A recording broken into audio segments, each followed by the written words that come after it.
कक्षा 5 विषय हिंदी पाठ 3 अपनी वस्तु।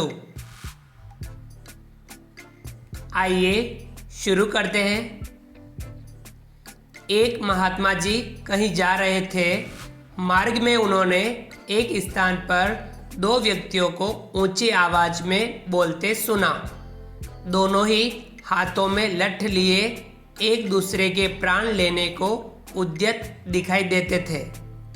एक कहता था कि यह भूमि मेरी है और मैं इसका स्वामी हूँ, जबकि दूसरा उस भूमि को अपनी बतला रहा था। उस भूमि पर अपना अपना स्वामित्व जताने के लिए दोनों ही क्रोध से लाल पीले हो रहे थे। अपने अपने पक्ष में दलीलें दे रहे थे।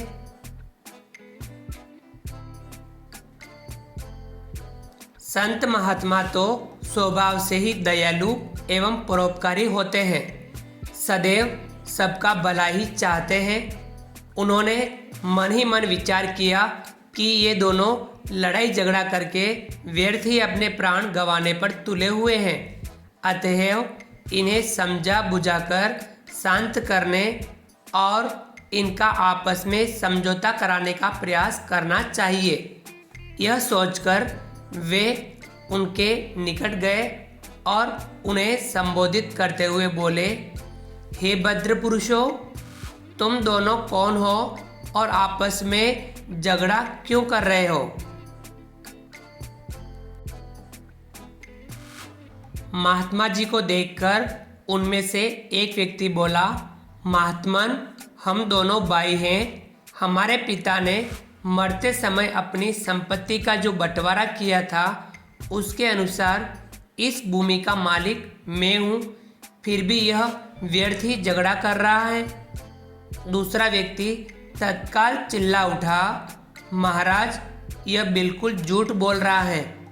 यह भूमि इसके बाग में नहीं बल्कि मेरे बाग में आती है, इसलिए इसका असली मालिक मैं हूँ। यह झूठ मूठ ही इसे अपनी बतलाकर और मुझे डरा धमकाकर इसे हड़पना चाहता है।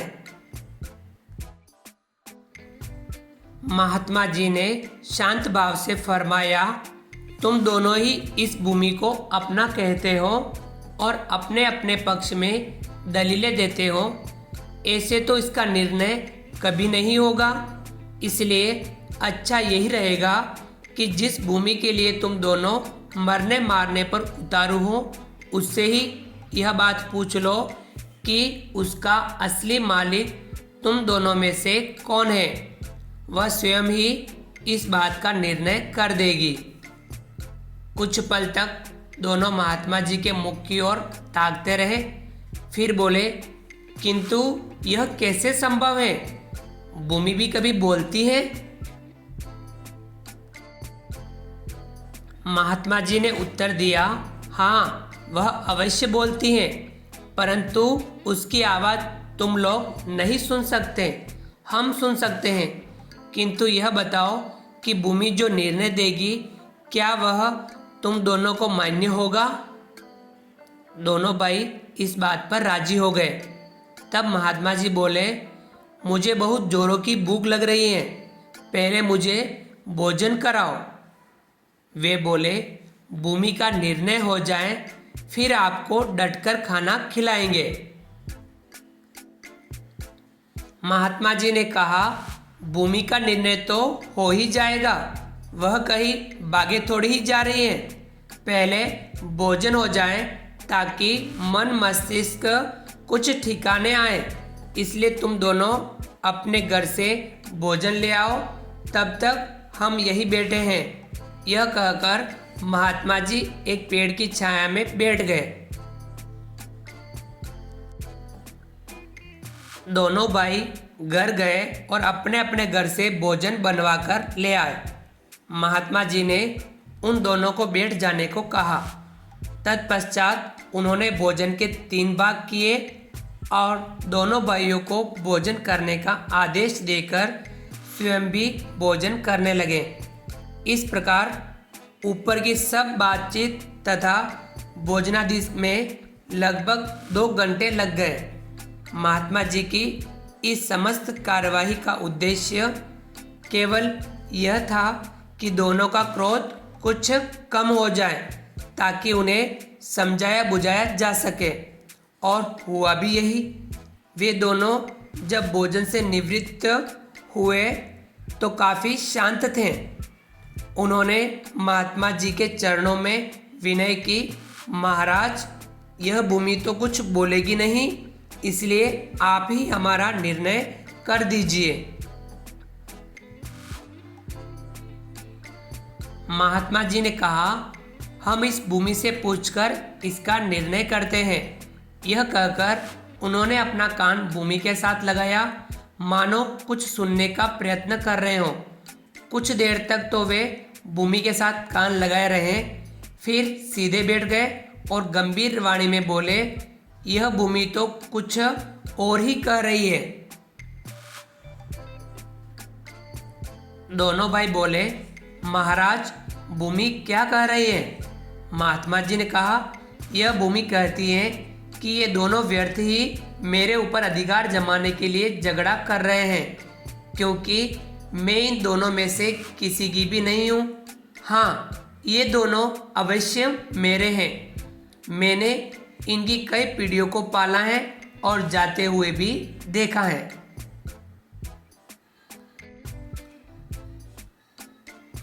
महात्मा जी की बात सुनकर दोनों भाई बड़े लज्जित हुए और महात्मा जी के चरणों में गिर पड़े। महात्मा जी ने लोहा गर्म देखकर चोट की और उन्हें समझाते हुए कहा, तनिक विचार करो कि जिस भूमि के लिए तुम लोग आपस में झगड़ा कर रहे हो, क्या वह आज तक किसी की बनी है जो तुम लोगों की बन जाएगी? मनुष्य मेरी मेरी कहकर व्यर्थ यत्न करता है। यह नहीं सोचता कि इनमें से कुछ भी मनुष्य का अपना नहीं है। बड़े बड़े छत्रपति राजा भी इन्हें अपना अपना कहकर चले गए, परंतु साथ क्या ले गए? कुछ भी नहीं। वे जैसे खाली हाथ संसार में आए थे, वैसे ही खाली हाथ इस संसार से चले गए। तुम लोग भूमि के इस छोटे से टुकड़े के लिए झगड़ा करके अपने अनमोल जीवन को नष्ट करने पर क्यों तुले हुए हो? यह भूमि न तुम्हारी है और न ही तुम्हारी बनेगी। भूमि ही क्या, संसार के जितने भी पदार्थ हैं, धन संपत्ति है, मकान आदि हैं, इनमें से कुछ भी तुम्हारा नहीं है। तुम्हारी अपनी वस्तु तो केवल भजन भक्ति और तुम्हारे अच्छे कर्म हैं, जो लोक परलोक के संगी साथी हैं। शेष सब कुछ तो यही रह जाता है। अतएव आपस में लड़ने झगड़ने और मनुष्य जन्म के मूल्यवान समय को व्यर्थ नष्ट करने की अपेक्षा जीवन को अच्छे कर्मों और नाम सुमिरन में लगाओ, ताकि तुम्हारा लोक परलोक संवर जाए। दोनों ने महात्मा जी के चरणों में गिरकर अपनी भूल के लिए क्षमा मांगी।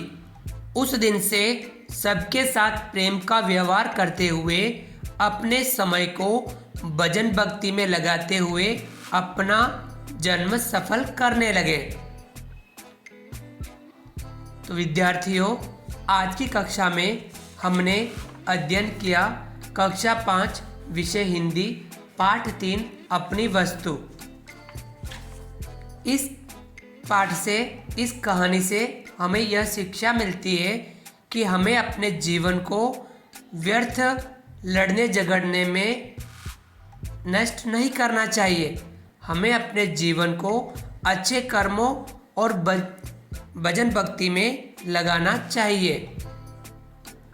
Thank you.